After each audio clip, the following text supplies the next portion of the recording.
Армысыздар қазақ елі. Бүгін 1 қаңтар. Бүгін бір ақпарат келіп жетті маған, бір видео көрдім.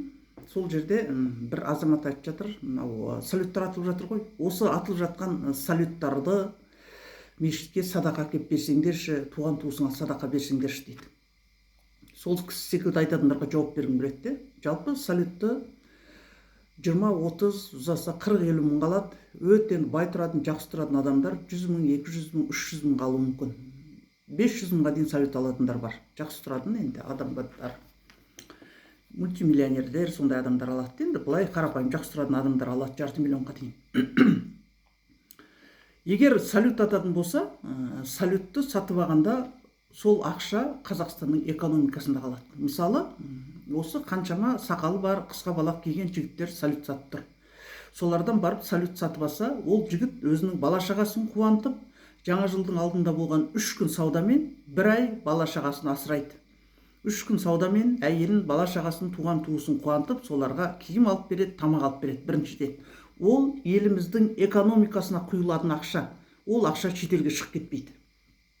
Екіншіден айтайын да, енді салют неге атқылайды дейді де, айналайындар, біз айтпаймыз ғой, Меккеге барып, шайтандарды неге таспен атқылайсыңдар, неге тас жалайсыңдар. 2 миллионнан 10 миллион теңгенің ортасында, енді орташа енді қарапайым адамдар 2 миллион мен 4 миллионның ортасында барады. Ана шетелдің экономикасына сол ақшаны саласыңдар ғой, сол ақшаны садақаға мешітке бермейсіңдер ма? Сол мешітке берсеңдер, әйтеуір мешіттен молдалар Қазақстанның азаматы ғой, туған туыстары да Қазақстанның азаматы. Ол алса тең жартысын алар, ауылдың мешітінде болсын. Қалған халыққа берер. Тіпті тең жартысын емес, 70% алса да, қазақтың азаматы ғой, Қазақстанның экономикасына құйылады. Біз айтпаймыз ғой. Соны садақаға бана 4 миллион, 3 миллион, 2 миллионды елдің экономикасына құйылады. Анау атаң басын іздеп барасың ба, ана жаққа барып, шайтанды атқылап. Өзіміздің елде сол түнде салютпен атыңдар шайтанды, сол салютпен ата беріңдер. Бүкіл шайтанның бары Меккеге жиналып алмаған шығар, Қазақстанда да бар шығар, қашқан пысқан шайтандар.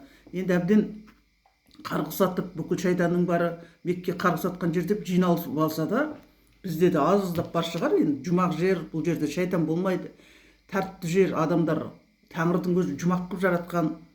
Сондықтан шайтан болмайды десе де, енді қашқан пысқан бізде де шайтан бар ғой. Сол енді анау 100 мың, 200 мыңға сол атылатын салюттар 50 мыңға сол шайтандарды қуып атқылайды жаңа жыл күні. Және ел экономикасына құйылады ол ақша. Шетел ашып кетпейді. Сондықтан сіздер мына қажылыққа, кіші қажылық бар, қаншама миллиондаған ақша шығып жатыр да. Сол қажылыққа шығатын кезде, ел қажылыққа барсақ бола ма деп мешітке барған кезде имамдар солай айтыңыздар сіздер. Айналайын, мұсылман, жамағат, тентіреп елге барғанша, жұмақ деген туған жерің, Мекке деген туған жерің, тентіремей сол ақшаны садақа қылып мешітке әкеп беріңдер. Әйтеуір мен де бір қазақтың баласымын, сол ақша елдің экономикасына жұмсалады, мен оны шетелге шығарып жібермеймін ол ақшаны. Оның біразын өзім ұстасам да, бала шағама, туған туысыма ұстасам да, қалғанын елдің қажетіне жаратам.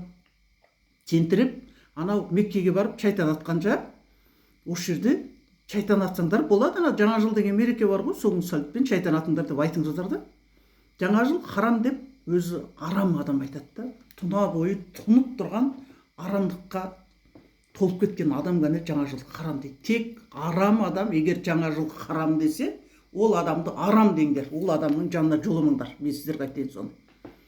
Елдің экономикасына құйылып жатқан, мемлекеттің экономикасына құйылып жатқан ақшаға іштер ашып, анау айдаладағы бір жерге барып тас жалап келгенге халықты үгіттейді. Туған ата бабаңның мазарына барып айланып қайт. Ең құрмағанда неге бар? Түркістанға бар. Тіпті қасиетті жер дейсің. Түркістанға барып, жылына 3 рет барып кел. Түркістанға. Сол 2 миллион теңгеге. Түркістанның экономикасына құйылады, сол жерде халықтың қалтасына құйылады ақша. Сондықтан елдің экономикасына құйылып жатқан ақшаға іштер ашып, шетелге неге жібермейді соны? Анау арабтар неге асырамаймыз деп жатқандар, араб мемлекетінің Қазақстандағы шпиондар деп біліңіздер. Аман болыңыздар, бар болыңыздар.